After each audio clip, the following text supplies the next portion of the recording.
So, trying to find my thing. I apologize for the camera quality. There we go. I was on my phone and it was overheating, so I had to switch over to my computer, and I don't know where my webcam is. Blah, blah, blah.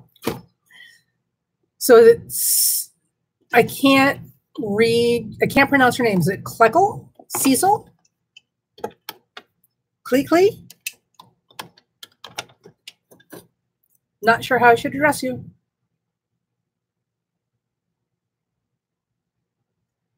No, well, you're here now, and everybody that's on the last stream is not here with me, so.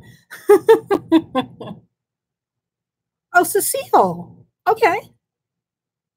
My girlfriend's daughter, her name is Cecile.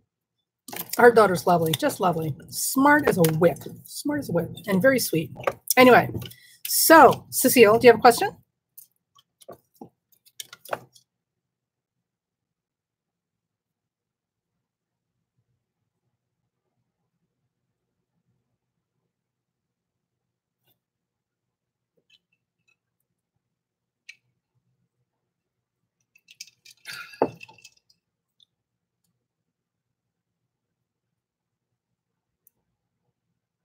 Sure. So the only rule is that you have to ask a specific question. You cannot ask about death. You cannot ask me legal questions. You cannot ask me medical questions. I mean, you can, but I can't guarantee the quality of these answers. And you can't ask me for lucky lottery numbers. So you can ask about Jonah. Hey, but you got to be more specific.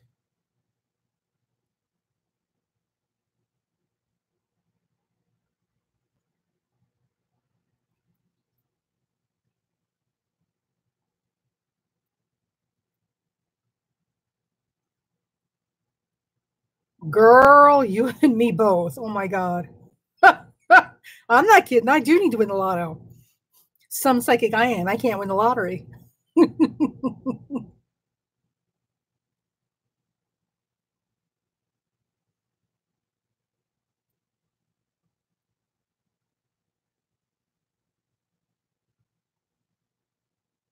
So you can ask about Jonah, but ask something specific. See, that's a specific question. And I'm assuming you mean a romantic relationship. So I'm going to ask if Cecile and Jonah will be in a romantic relationship.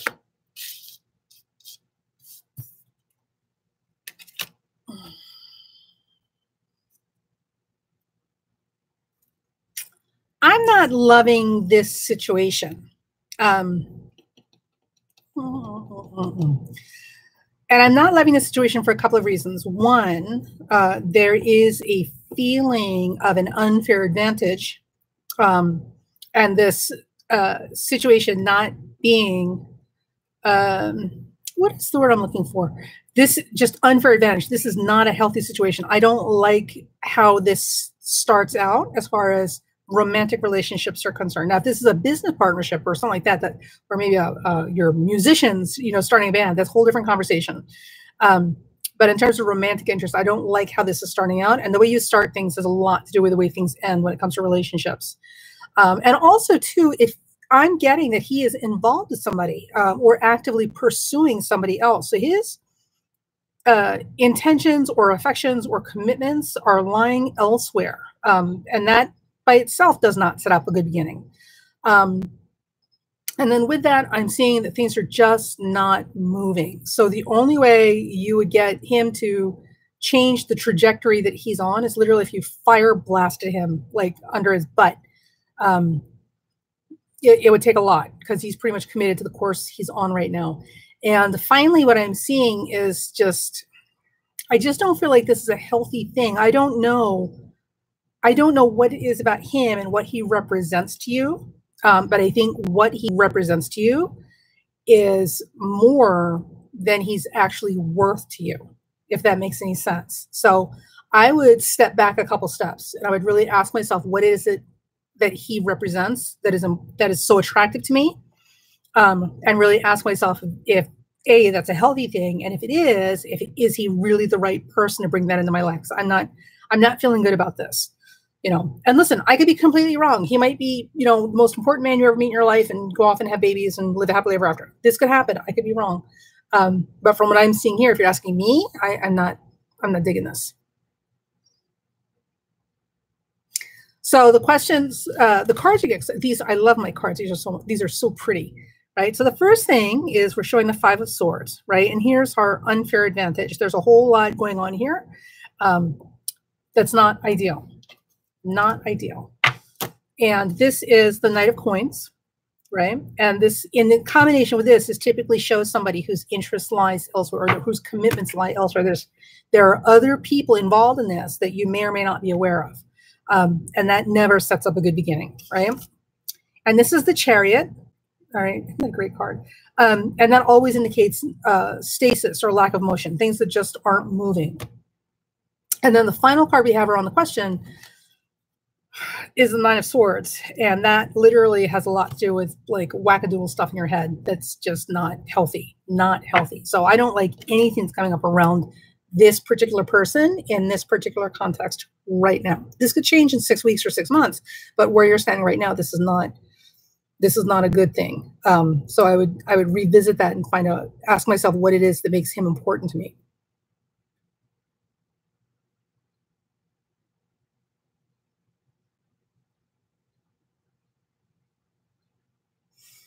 Oh, honey, move on, move on. Oh my God, listen.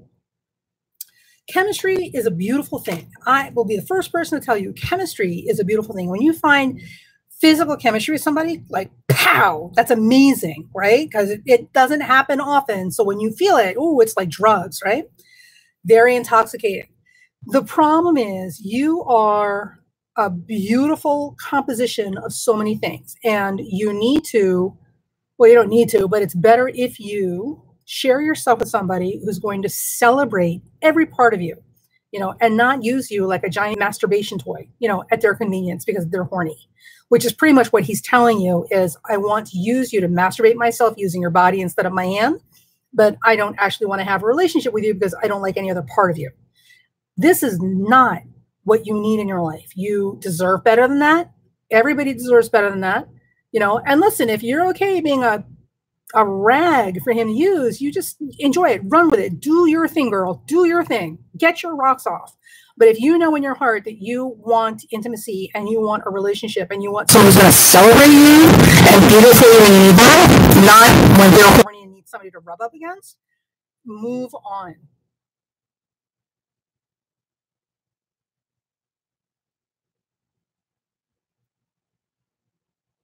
Well, so maybe the first thing, Cecilia, is to ask yourself what it is that you really want. It's perfectly okay and acceptable for you to go have adventures and for you to go enjoy being in your body and for you to go have as many orgasms as you can possibly stand. There's nothing wrong with that. It's a healthy, natural thing. The challenge as a woman comes in when, one, we're not able to make a distinction between what it is that we're really wanting and ready for at this time in our life, and the other is finding men in this modern civilization that are not going to take advantage of that, you know, either are wanting a relationship or not wanting a relationship to use to their advantage. If you share yourself with somebody and whatever construct you share yourself with, it should be sharing, not you giving yourself over and being completely on the table about where you're at and what you want, and the other person just exploiting that for their own personal interest. Okay. So before you even start getting involved with this one or that one, you got to check in with yourself and say to yourself, what is it that I really want? What is it that I'm really ready for? And then look at these people separate from the chemistry and say, is this person actually capable of giving me what I need? Best quote ever. I want you to remember this for the rest of your life, because when I heard it, I never forgot it. And this is from Maya Angelou, the poet. When someone shows you who they are, believe them the first time. Okay.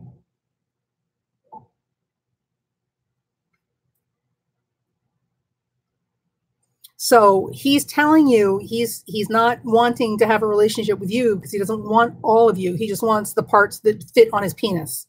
All right. And listen, if that's your thing and that's all you want, that's fine. But that's not all you want, which is why we're having this conversation and why you're having some angst about it. All right. So he's told you where he's at. Move on. Listen, I'm telling you, as an old woman, I'm telling you, There is no amount of nuclear hoo-ha, all right, that's going to make a man fall in love with you. It's not going to happen, all right, because you may have the kind of chemistry that just like blinds him, right?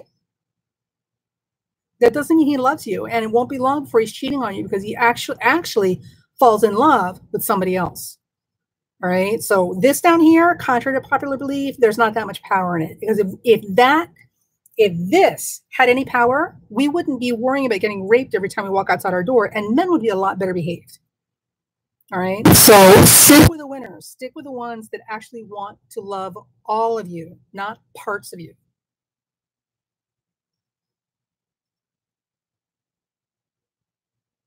And you deserve more, for fuck's sake. Oh. Sorry. For God's sakes, woman.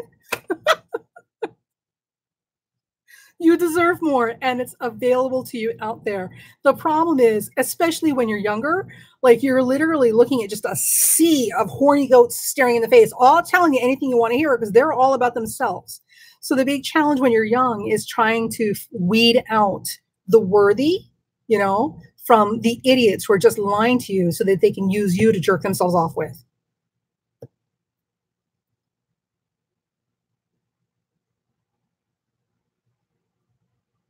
Oh, yeah. Listen, let me tell you something, girls. Let me tell you something. Your prime reproductive ages, all right, are between the ages of 18 and 29. All right. That 10-year gap, that 10-year window are your prime years to start a family, to make babies and start a family. Now, this does not mean you absolutely must get married and have kids, but it does mean that because biologically you're at your prime during those years, this literally translates to, in practice, every single horny goat within 50 feet and 500 miles of you is going to come parading through your door. Only because biology is emitting all these pheromones that are making you ripe for babies. Okay. And the fact of the matter is, when you're young, it makes even the ugliest of you attractive. Believe me, by the time you hit middle age, if your behind was ugly inside and out, you hit middle age, the outside's gone. It's just ugly on the inside, showing on the outside. So don't waste this time, right? Don't waste this time. Use this time to explore and experiment and discover yourself and go have adventures, you know, and try things out and see what you like. Use this time and enjoy it, but don't get yourself locked up with somebody who's not going to return the investment on your youth. Okay. So if you're just having an adventure and this is not a serious relationship for them, don't let this be a serious relationship for you. Do your thing, get your experience in, have your little adventure, and move on. Keep searching for the one you can build a family with. Because once you come out of that window, you're heading into all sorts of other biological problems with having kids. You know, and not to mention the men get old and tired and boring. And Jesus, like, you want them when they're young and they're still moldable. Like training a dog. You want to get them when they're young.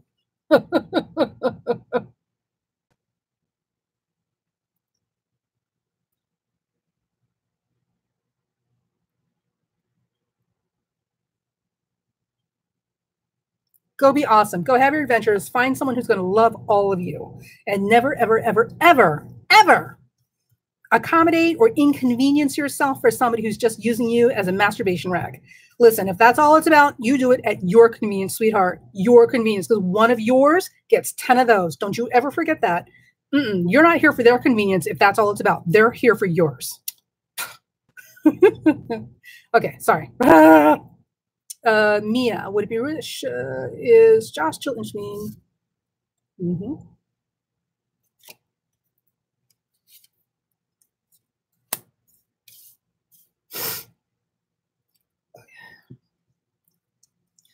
All right. Whoa, what's going on? My computer's gone crazy. So Mia, in answer to your question, it feels like, I know, I wish somebody had told me that when I was in my 20s too, right? But you know, you're never too old to learn. Never too old to learn. So it's a better day. It's a better day. So Mia, in answer to your question, the answer would appear to be yes and no. There's still affection there, and there's obviously some history here. But there's also some reticence or hesitancy about returning to that relationship. So obviously it ended for a reason. And I don't know that he wants to get bitten twice, if that makes any sense. So there's still fondness and affection for you, for sure. But there's a lot of like, I don't know, like a hesitancy about returning to that playing ground again. So, and as far as finding someone normal, honey, forget it. Just forget it. It's just, it doesn't get any easier. You know, when you're attractive, when you're really like some people are just stunning, right? I hate them. When they're young, when they're middle-aged, when they're old, life is easier for them because everybody wants, well, not everybody, but all the guys want that because they're, you know, they can't think past what they see. Most of them anyway, right? But for the rest of us, it's not that easy. And, you know, it's just oh my God, some of these guys are just ridiculous. And the problem is you get so burned out and tired of dealing with knuckleheads that you just stop dating. You're like, I can't do this anymore. And then, of course, you know, like they say, you never know, like it may have been the next one right behind that one that was the good one, but we don't know because we got too burned out by the time we got there. So it's not just you. We all go through this because some of these guys are just, Jesus, I don't know how their mothers aren't ashamed of giving birth to them. Whew, God knows.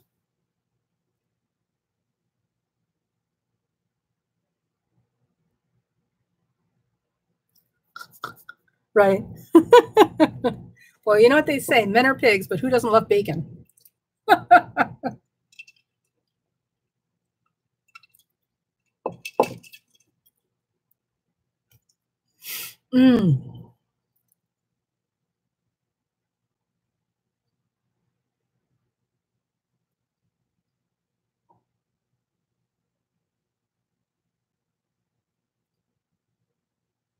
right. Anybody else? What you got for me? What you got for me?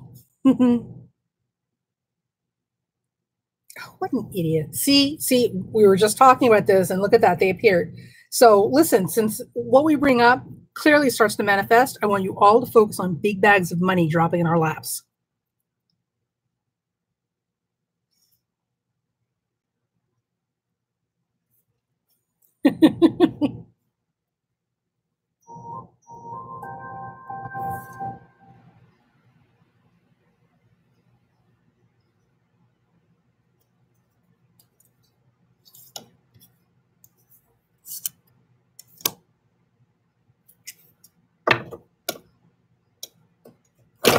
Well, apparently not beautiful enough not to attract the weirdos. So I'm with Mia on this one. So a brand new day. The question is, when will love come for me? And the answer is, I can't answer that because love is a process that we engage in, and there's all different kinds of love. So if anybody's trying to sell you on the soulmate nonsense about how there's only one true love in your life, like don't believe it. It's not true. Every person you have a deep and meaningful relationship is an important relationship. And there is no one true love. There is one person that fits best for your life moving forward. That's a whole different conversation.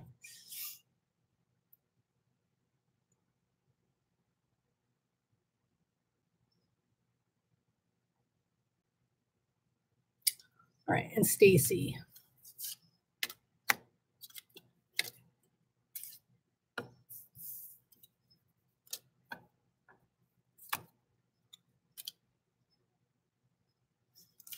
You know, Stacy, it is entirely possible that you and your husband are in your families and in a relationship with each other, specifically to support each other while you're dealing with your families, because your families need this to reset the karma or the reset the karma button in the family lineage on both sides.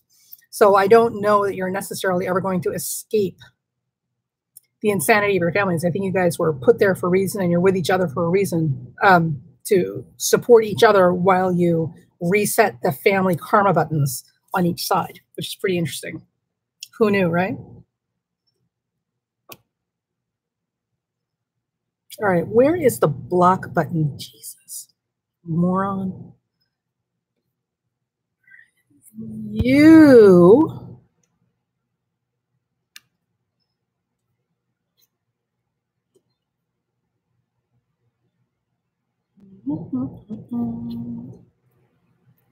How do we do this? I don't know how to do this.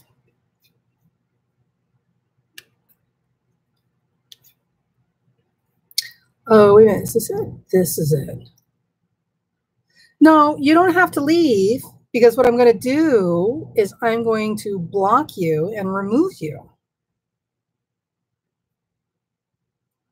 There.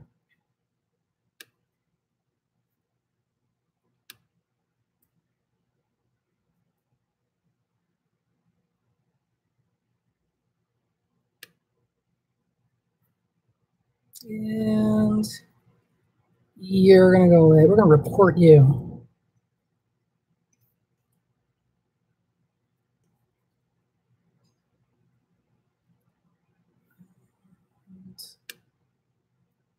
Yeah, we got it.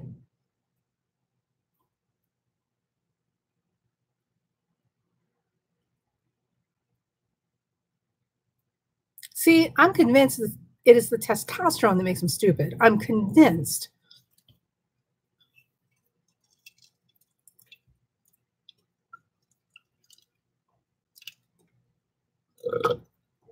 Ugh. Anyway. All right, folks. Anything else? Do we have anything else other than unwanted adolescent boy messages?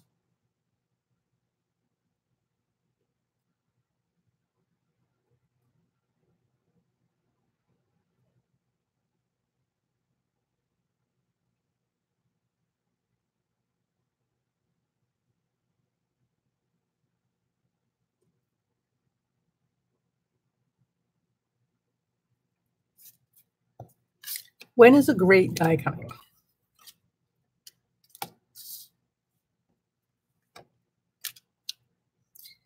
This looks like anywhere between,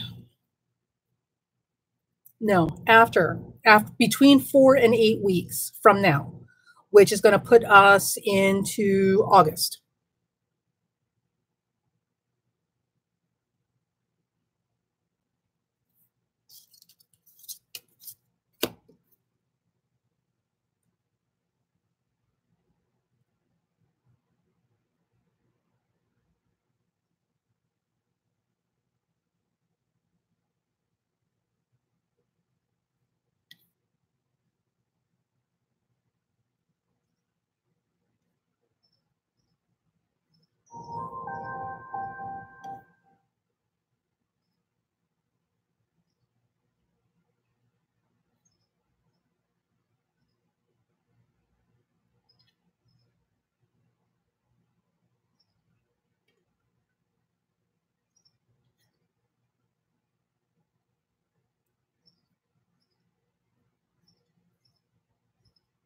Thank you.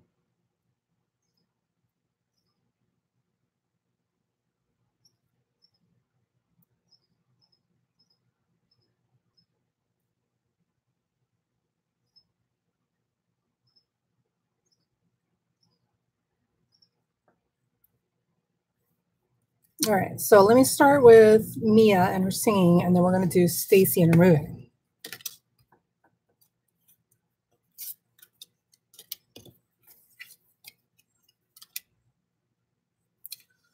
So Mia, where your singing is concerned right now, and this is right now, not forever, okay, is I'm not seeing a market for it. It's not that you can't sing. I think there's going to be a problem finding people who have the ability to pay for it. The other thing is it looks like some voice coaching or singing or I don't know, singing coaching or mentoring. Like there's more mentoring that needs to occur for you to get over this particular hump. So I would always recommend going for it, because sometimes the benefits we get from things are not what we start out with. So you may end up going into something completely unrelated as a result of pursuing this as a side gig. Someday I'll tell you guys my story about sports and gambling and how I hate both of them and ended up doing it for a little while, which is kind of weird. But so I would pursue it, but just have very low expectations of what you're going to get for it. I just don't feel like there's a market for what you're offering right now. And also there's more mentorship that needs to go with that to get you past that hurdle.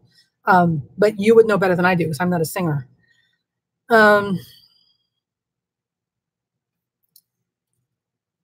That's for that. I need a great guy to come. Listen, darling, I need an old man with a lot of money to come for me too, but I don't see him showing up anytime soon. Damn it. All right, and this is Stacy moving.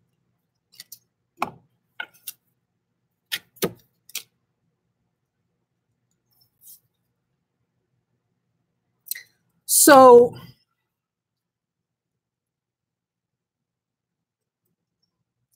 what was the question? Okay, so Stacy, moving from Los Angeles to New York City in October, what I would say is wait. I would not do this in October. I would wait. It looks like you're going to have better options coming up shortly behind that are going to be much better. And also there may be a better job offer that comes with it somewhere else. So I wouldn't get involved in all that right away, at least until we've cleared enough time to see if another job offer comes in that requires you to move somewhere else. Because the last thing you want to do is move to New York and then have to move again.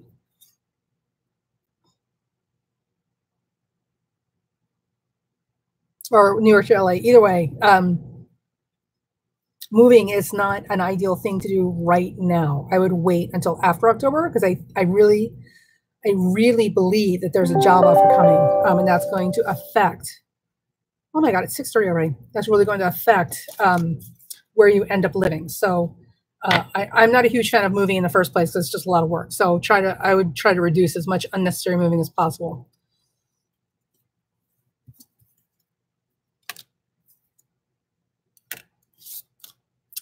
You're not going to want to hear this. You are not going to want to hear this. But my feeling, I could be wrong. As always with everything, I could be wrong. But my feeling is this is closer to January, February, which is not an ideal time to move. So maybe spring of next year when you actually do move, or you should move. And maybe January, February before you get some news that changes where you're looking at staying or ending up for the long term.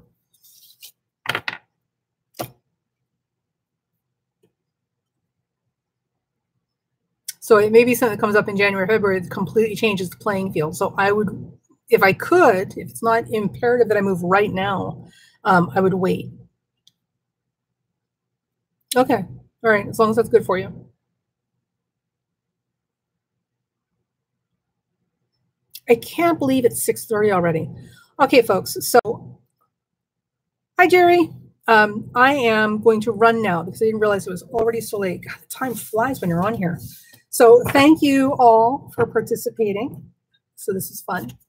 And I will be back on. So I will be on and off here through the week for the next couple of weeks because it's been, you're most welcome. It's been pretty dismal out there. So we all need some reassurance and something to look forward to. So I will be on here doing free readings periodically. So look for the live stream and I will talk to you guys later.